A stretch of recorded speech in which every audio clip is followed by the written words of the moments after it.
Minasan, domo konnichiwa. Welcome to our channel Tamil Kara Narao. So இதுல நம்ம verb plain forms அப்படினு நீங்க already last episodeல பார்த்திருப்பீங்க. அதோட continuationஆ verb plain formsல இப்போ நம்ம பார்க்க போறது verb dictionary forms. So verb dictionary formsனா என்ன? வாங்க பார்க்கலாம். Dictionary form dictionary forms வந்து ஒரு வகையான colloquial usage of verbs. So இதையும் நம்ம வந்து தே ஃபார்ம்ல எப்படி நீங்க மூணு குரூப்பா கேட்டகரைஸ் பண்ணுவீங்களோ அதே மாதிரி தான் கேட்டகரைஸ் பண்ணணும். So e sound, a sound, then shimas, kimas அப்படிங்கறத எப்படி மாத்தணும் அப்படிங்கிறது தான் இப்போ நம்ம பார்க்க போறோம். So first பாத்தீங்கன்னா first groupல e sound group verbs. So for example நீங்க kikimas எடுத்துக்கிட்டீங்கன்னா அதுல வந்து மாஸை ரிமூவ் பண்ணுங்க and அந்த key இருக்கு இல்லையா அந்த e sound அத கூக்கு மாத்துங்க. So the first group will become kick. So e sound verbs u sound மாத்தணும். Then second group பாத்தீங்கன்னா மாஸ் ரிமூவ் பண்ணுங்க add ru add பண்ணுங்க.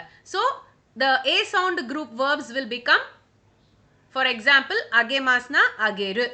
இப்போ third group verbs க்கு வந்தா kekon shimas அப்படினா அதுல அந்த shimas ரிமூவ் பண்ணுங்க அதோட change it to suru.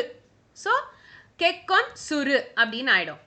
kimas அப்படிங்கிற verb அதாவது to come அந்த verb என்ன ஆகும் அப்படின்னா key வந்து கூவா மாத்துங்க and add ru. So kimas will become kuru. So இதுதான் dictionary form ஓட conjugations.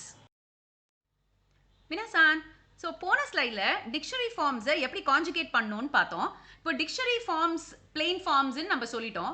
So இப்போ verb mass formsக்கும் dictionary formsக்கும் என்ன difference or என்ன connection அப்படின்னா dictionary formsங்கிறது verb ஓட mass forms மாதிரியே தான். It is the same as that. Only thing verb mass forms வந்து கொஞ்சம் தேய்னை polite forms whereas dictionary form வந்து impolite or நம்ம தெரிஞ்சவங்க கிட்ட க்ளோஸ் ஒன்ஸ் கிட்ட பேசுற மாதிரி பேசும்போது டிக்ஷனரி ஃபார்ம்ஸ் யூஸ் பண்ணுவோம். ஃபார் எக்ஸாம்பிள் பான் ஓ தபெமாஸ் இதுவும் பான் தபெரு ரெண்டுமே ஒன்று தான். ஸோ பட் என்னன்னா இது வந்து நம்ம கொஞ்சம் பொலைட்டாக சொல்லும்போது யூஸ் பண்ணுறது, இது கொலோக்கியலாக சொல்லும்போது யூஸ் பண்ணுறது. ஸோ கொலோக்கியல் ஃபார்ம்ஸ்க்கு ஆக்சுவலி பார்த்தீங்கன்னா பார்ட்டிகல்ஸ் கூட அவசியம் இல்லை. இப்போ பான் ஓ தபெரு அப்படின்னு கூட நம்ம சொல்ல வேண்டாம், பான் தபெரு அப்படின்னு சொன்னாலே போகிறோம். Second example nani o nomimasu ka is equal to nani nomu அப்படின்னு சொல்லும்போது நீங்க பாத்தீங்கன்னா இந்த கா அப்படின்ற கொஸ்டின் கூட நம்ம வந்து டிக்ஷனரி ஃபார்ம்ல யூஸ் பண்ண வேணாம். நம்ம பேசும்போது நம்ம சொல்ற அந்த ஹட்சுவோன் ப்ரொனன்சியேஷன் வச்சு அது ஒரு கொஸ்டின் அப்படிங்கறத புரிஞ்சுக்கலாம். So this is the difference between mass and dictionary forms.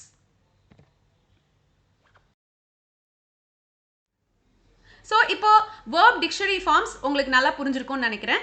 மீண்டும் வேற ஒரு பகுதியில் சந்திக்கும் வரை ஜமாதா சாய்னோரா.